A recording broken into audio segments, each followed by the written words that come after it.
There are nights when you recite Ayat al Kursi almost automatically. The room is quiet, the lights are dim, your body is tired but your mind is still moving. You whisper the verse the way you were taught, before sleep, before leaving the house, during fear, during uncertainty. And something in you settles, not dramatically, just enough to breathe again.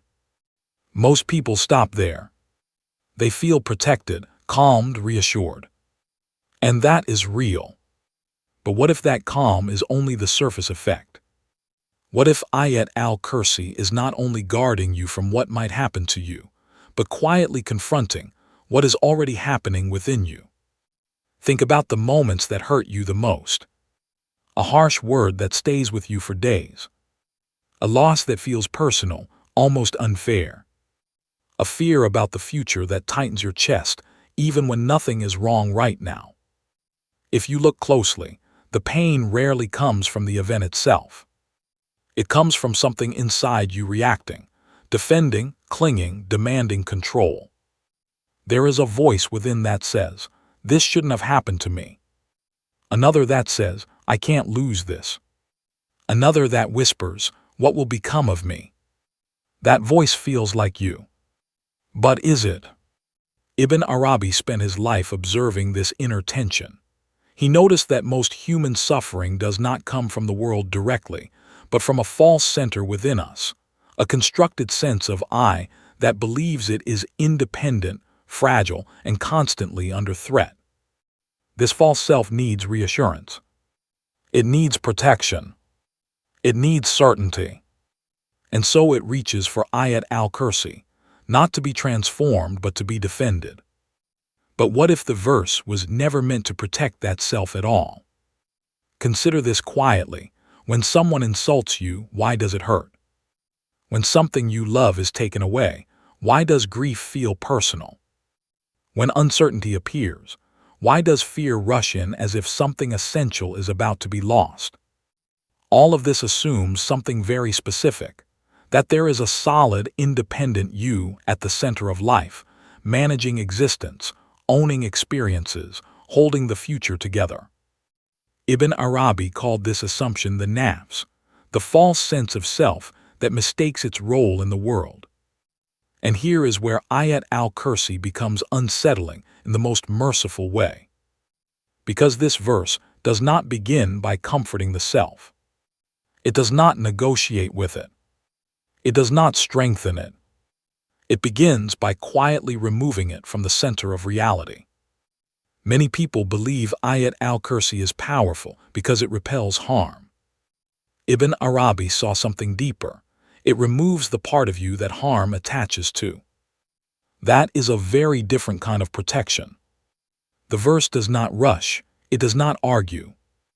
It simply states reality as it is.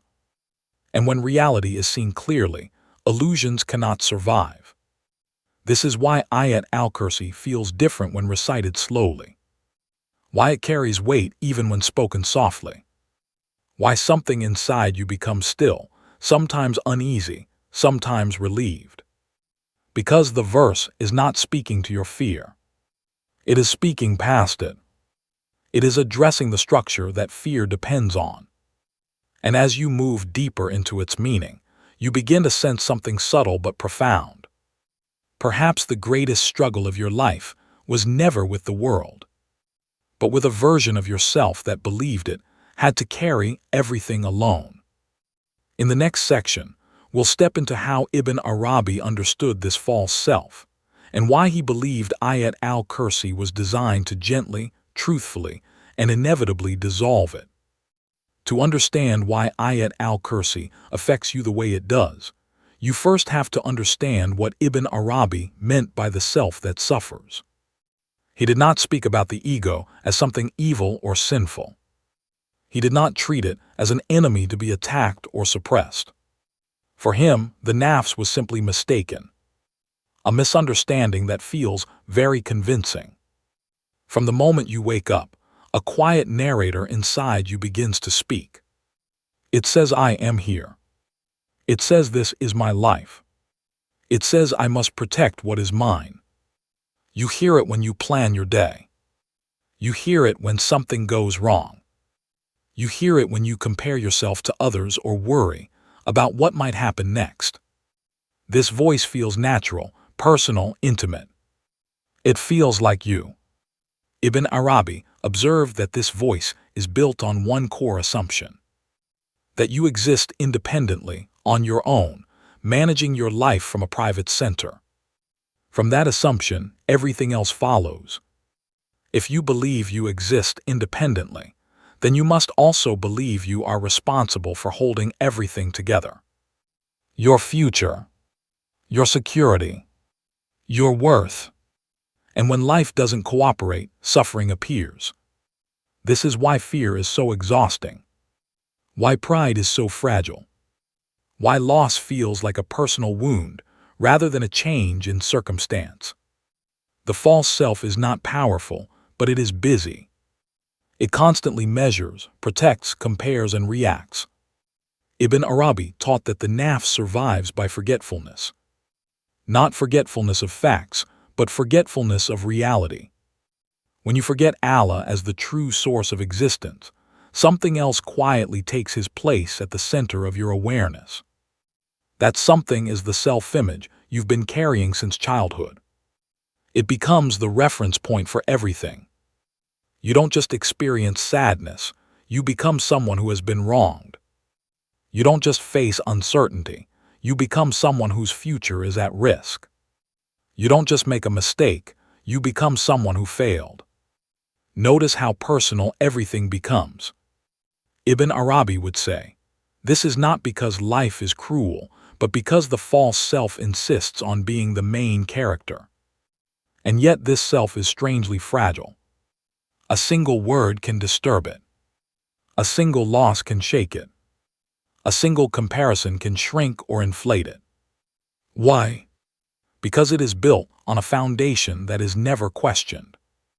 That foundation is the belief, I exist on my own. This is where Ibn Arabi's view becomes both unsettling and liberating. He taught that there is only one true existence. Everything else exists by participation, not independence. You do not own your existence. You are not self-sustaining. You are not the source of your own being. This is not meant to diminish you. It is meant to free you from carrying a weight you were never meant to bear. Think of a lamp plugged into a power source. The light is real, the warmth is real. But the lamp does not generate electricity. The nafs forgets the power source and begins to identify as the source itself. This is why it panics when circumstances change. Why it clings to control. Why it demands protection. Ibn Arabi saw Ayat al Kursi as a precise response to this misunderstanding. Not a general reminder. Not abstract theology. A carefully structured verse that addresses the false self at its root. Each phrase removes one assumption the nafs depends on. One illusion at a time. Not through force. Through clarity. And this is why the verse does not begin by telling you what to do. It begins by telling you what is. In the next section, we will step into the opening words of Ayat al Kursi and see how Ibn Arabi understood them as the moment where the illusion of independence quietly begins to collapse. Ayat al Kursi begins without ceremony. No story. No command. No negotiation with the self. Just a statement of reality. Allah, there is no deity except Him. Ibn Arabi paid close attention to this opening because he believed the first words of any divine statement reveal its true intention. And here, the verse does something subtle but radical. It does not begin by describing what Allah does. It begins by declaring what is. Existence itself is named before anything else. For the nafs, this is deeply unsettling. The false self assumes that existence is something it possesses, that I am here is a given, unquestionable fact. But the verse does not say, you exist and Allah helps you. It says there is one true center of existence, and it is not you. This is not a denial of your presence. It is a correction of your position. Ibn Arabi explained this using images drawn from nature. You are like a wave on the ocean. The wave is visible. It has form, movement, even a brief identity. But the wave does not exist independently of the ocean. The moment it forgets this, it suffers. The nafs lives as if it is the wave trying to survive on its own. When you say Allah and then follow it with there is no deity except Him, something inside you begins to protest, quietly at first. But I exist too. I choose. I decide. I want. The verse gives no space for argument. It does not deny your experience. It simply removes your claim to autonomy. Ibn Arabi taught that the nafs does not suffer because it exists, but because it believes it exists separately. This belief creates a constant background tension in your life. You feel responsible for holding reality together. You worry about outcomes. You fear mistakes. You replay the past and imagine the future, all from the assumption that everything depends on you. This is why anxiety feels so personal. Why failure feels like an identity. Why uncertainty feels threatening rather than mysterious. But Ayat al Kursi begins by dissolving that burden. There is no deity except Him. No independent power. No independent will. No independent existence. This is not meant to erase you. It is meant to return you to truth. Ibn Arabi said that when this line is truly absorbed, not recited but received, something collapses inside the listener. The false self, which had been standing at the center of life, is gently moved aside. Not pushed. Not attacked. Just revealed as misplaced. Think about the moments when you feel most overwhelmed. Is it because life is heavy? Or because you believe you are the one who must carry it? The nafs wants to be the center because it believes being the center means being safe. But in reality, being the center is what exhausts it. Ayat al Kursi offers a different kind of safety.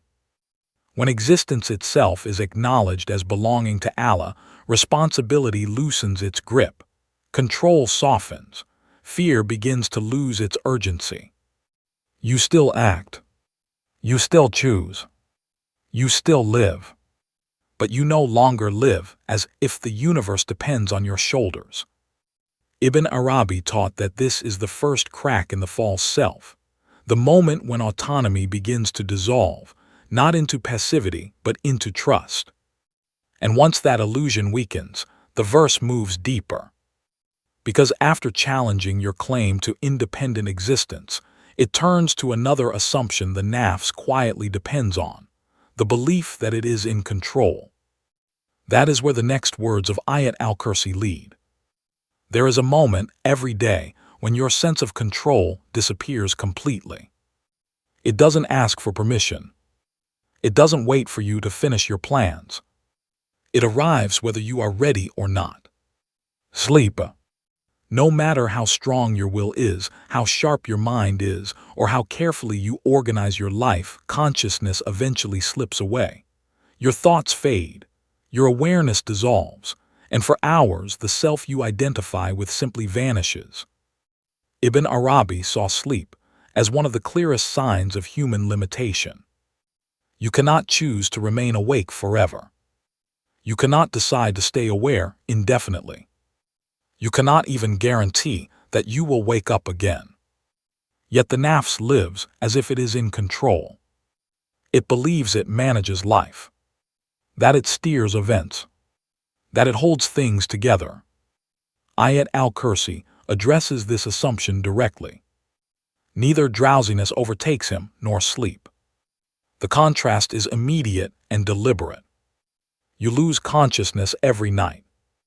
Allah never does. This is not said to humiliate you.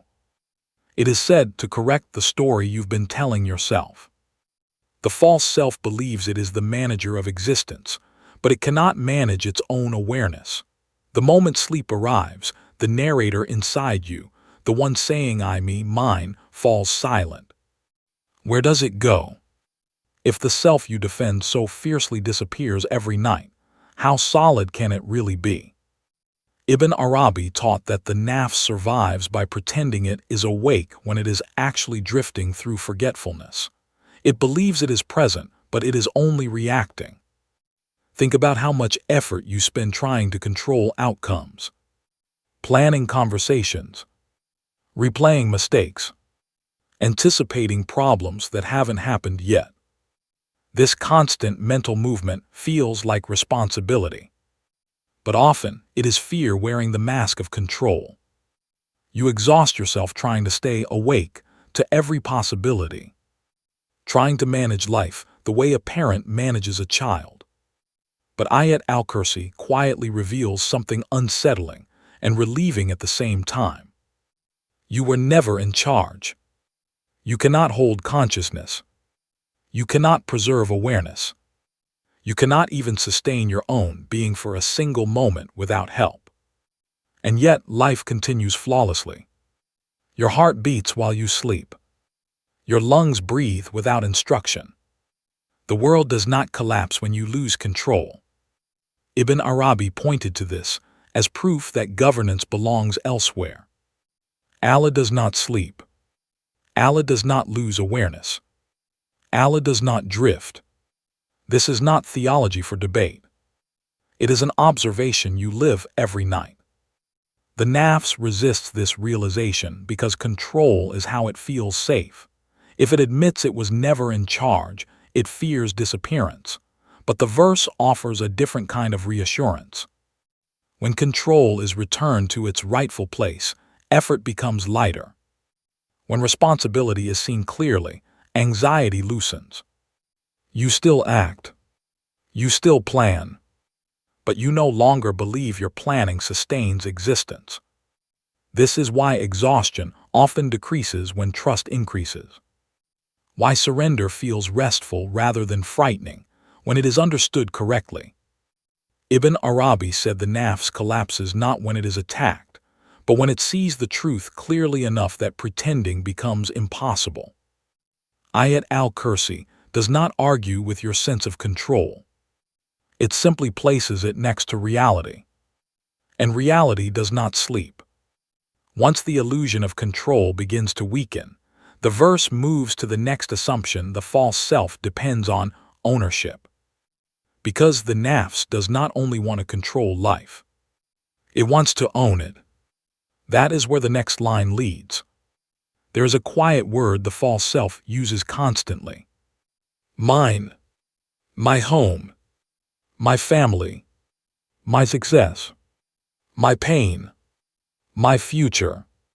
It sounds harmless, even responsible. But Ibn Arabi noticed that this single word carries enormous weight inside the human heart. Ownership does not only apply to objects. You claim relationships. You claim identities.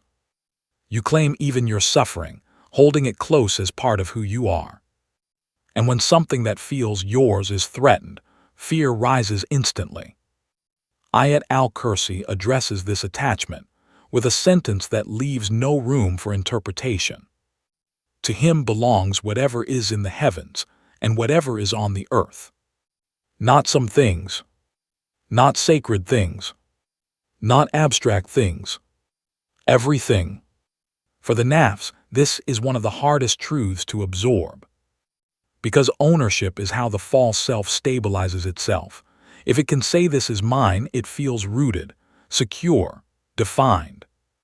But life quietly contradicts this claim again and again. You enter the world with empty hands. You leave it the same way. Between those two moments, things pass through you. Homes change hands. Relationships evolve or end. Bodies age. Certainty dissolves. Yet the nafs resists this reality. It treats temporary stewardship as permanent possession. Ibn Arabi described this resistance as the root of much human suffering, not loss itself, but the shock that comes from realizing something you believed belonged to you never did. Think of how grief feels when something is taken away. Not just sadness, but disbelief. How could this happen to me? Why was this taken from me? These questions reveal an unspoken assumption. It was mine to begin with. Ayat al Kursi does not scold this belief. It corrects it.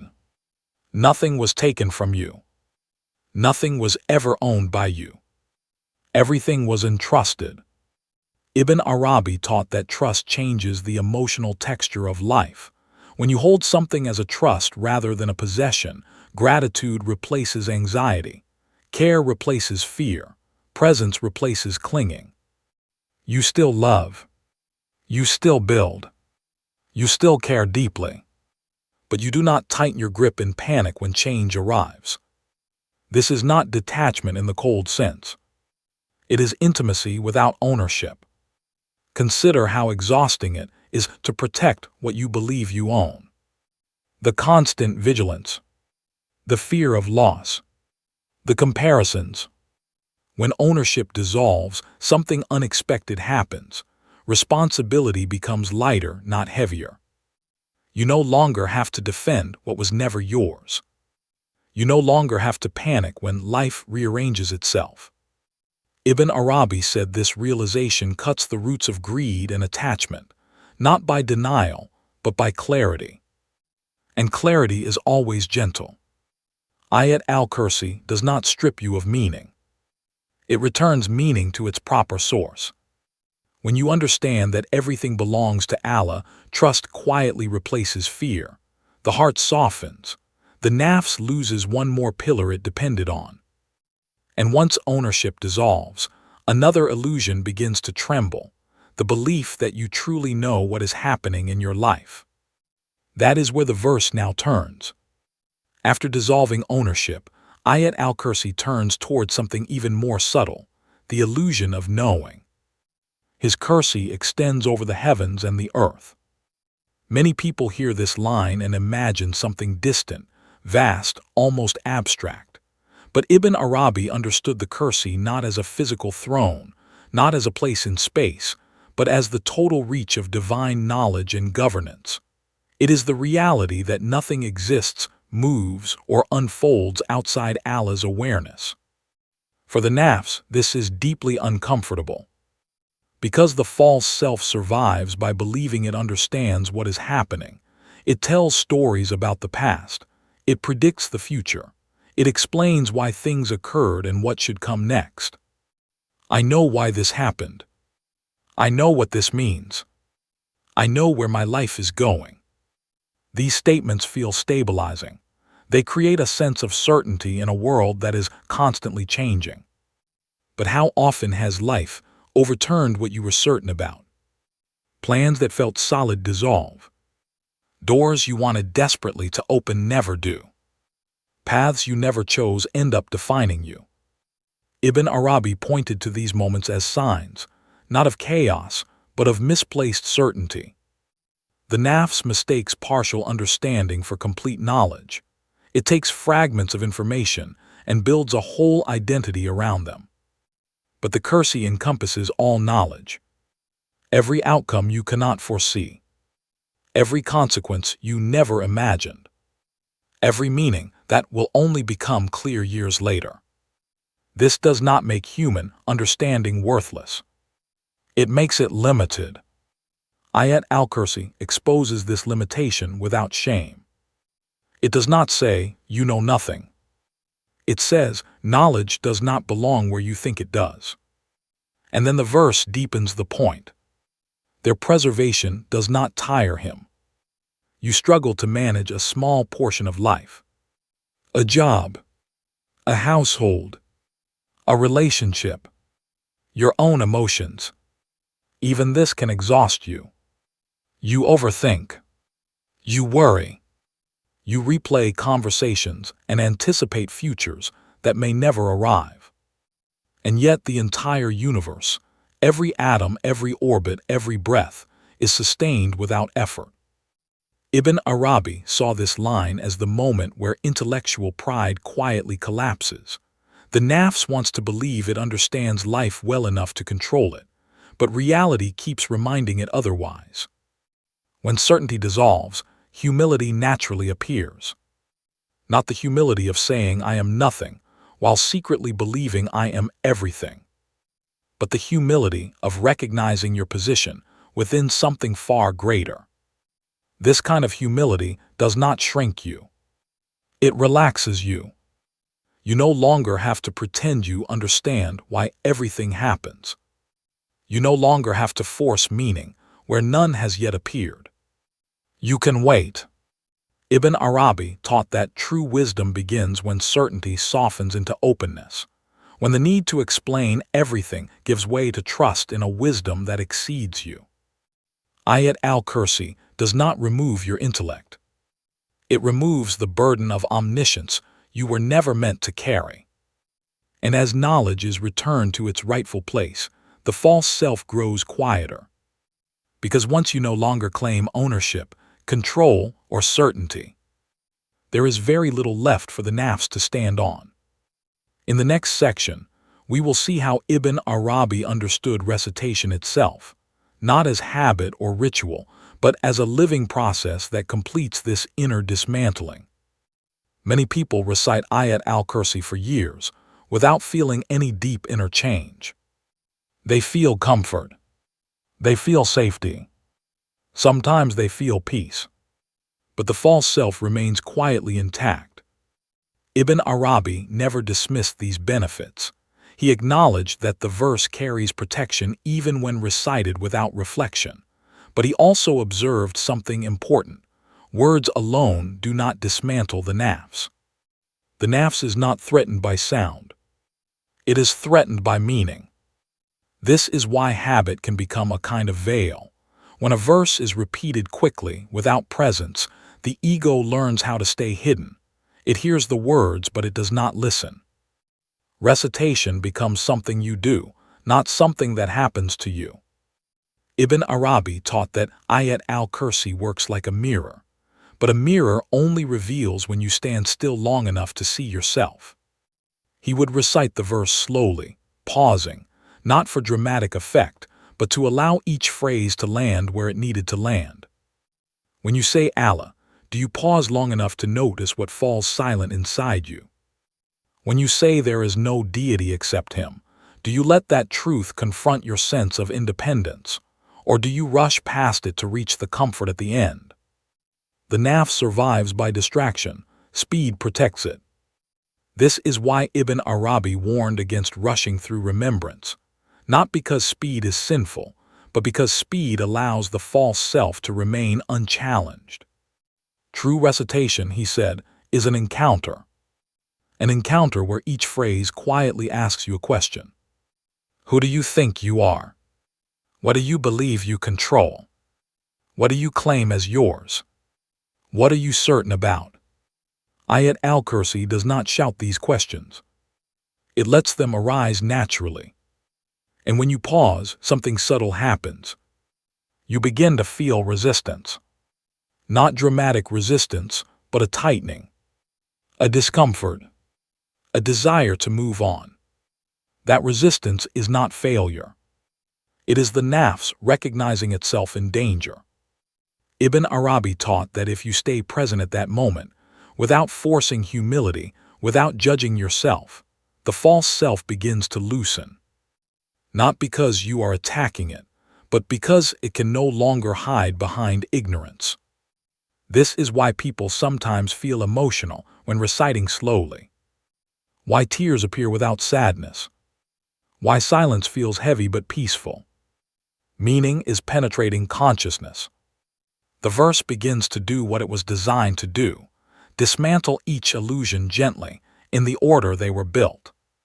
Independence, control, ownership, certainty.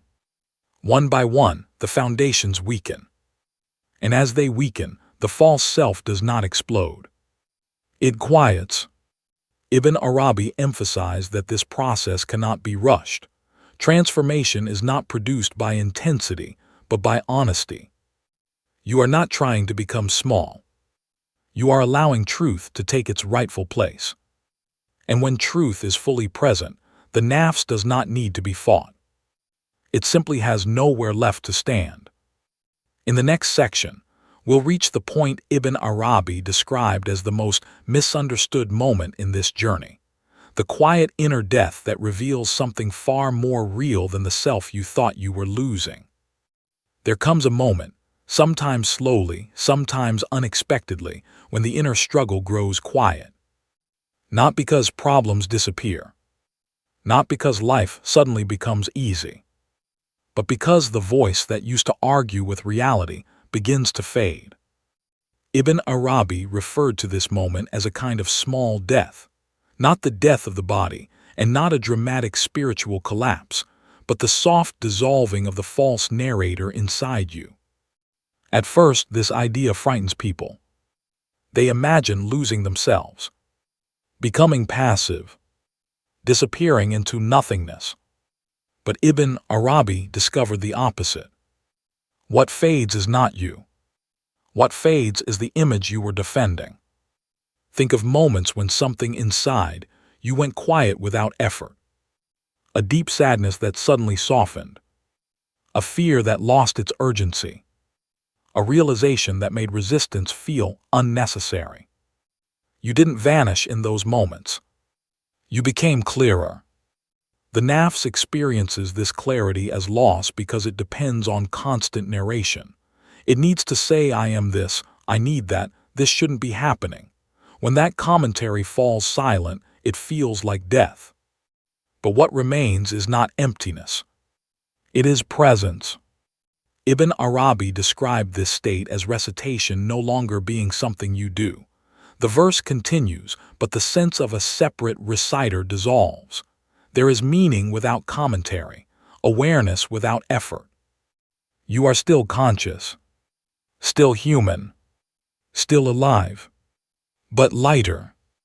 This is why the experience often arrives quietly. No visions, no dramatic signs, just a sense that something unnecessary has been set down. The nafs had convinced you that without it, you would fall apart. That without constant self-reference, you would be lost. But reality proves otherwise. You breathe. You respond. You live. Only now, life feels less personal in the painful sense, and more intimate in the real one. Ibn Arabi taught that this is the unveiling of the true self, not a new identity, but the removal of a false one. The self that existed before your fears took shape, before your roles hardened, before the need to defend and explain everything arose. This is why peace often feels unfamiliar at first. Why stillness can feel strange. The ego expects constant tension. The soul does not. Ayat al Kursi leads gently toward this unveiling, not by force, but by truth. Each phrase removes another layer of misidentification until the false structure can no longer sustain itself. And when it falls away, you are not left unprotected. You are left unburdened. This is the paradox Ibn Arabi pointed to again and again. What feels like loss to the ego is liberation to the soul. And from this state, something else becomes clear: why Ayat al Kursi protects so deeply without acting like a shield. That is where the journey now turns. When people speak about protection, they often imagine something standing between them and harm. A barrier, a shield, a force that pushes danger away. Ibn Arabi understood protection differently. He observed that most harm does not enter your life directly. It enters through the nafs, through pride, fear, attachment, and reaction, through the part of you that insists on being defended. When someone insults you, what is injured? When something is taken away, what feels threatened? When uncertainty appears, what panics? It is never life itself. It is the self-image you've been carrying. Ayat al Kursi does not protect you by strengthening that image. It protects you by gently removing it. Once the false self loosens its grip, harm loses its entry point. You still hear words. You still experience change. You still feel emotion, but suffering no longer takes root in the same way. This is why some people appear calm in circumstances that would normally break others, not because they are numb and not because they are protected from life, but because life is no longer interpreted through a fragile center. Ibn Arabi taught that when attachment dissolves, fear dissolves with it. When ownership dissolves, loss loses its sting. When certainty dissolves, surprise no longer feels like betrayal. This is protection at the level of consciousness. Even when people speak of unseen harm, jealousy, negativity, ill intention, Ibn Arabi traced its influence back to the state of the nafs. These forces, whatever their form, attach themselves to fear, pride, and fixation. When those qualities fade, there is nothing to cling to. This is why Ayat al Kursi changes the way life touches you. Not by making events disappear, but by making them less invasive. You are no longer constantly reacting from a wounded center. You are responding from a grounded presence. Ibn Arabi described this as becoming untouchable in the truest sense, not because nothing happens to you, but because nothing defines you. You are still part of life, still vulnerable in a human way, but no longer imprisoned by every shift in circumstance. This is the quiet strength Ayat al Kursi offers. Not invincibility, not escape, but alignment with what is real. And from that alignment, protection emerges naturally, without effort, without fear, without force. In the final section, we'll return gently to you, and to the simple way this verse can be carried back into your life, not as a defense, but as a truth you live with. When people talk about protection, they usually imagine something standing between them and harm. A shield, a wall, a force that pushes danger away. But Ibn Arabi understood protection in a far subtler way. He observed that most harm does not strike you directly. It enters through the nafs, through pride, fear, attachment, and the need to defend an identity. When someone insults you, what is actually wounded? When something is taken from you, what feels threatened? When uncertainty appears, what panics? It is rarely the body. It is rarely the moment itself. It is the false self reacting. Ayat al Kursi does not protect you by strengthening that self. It protects you by quietly dissolving it. Once the false center loosens, harm loses its point of entry. Words may still be spoken. Events may still unfold. Life may still change.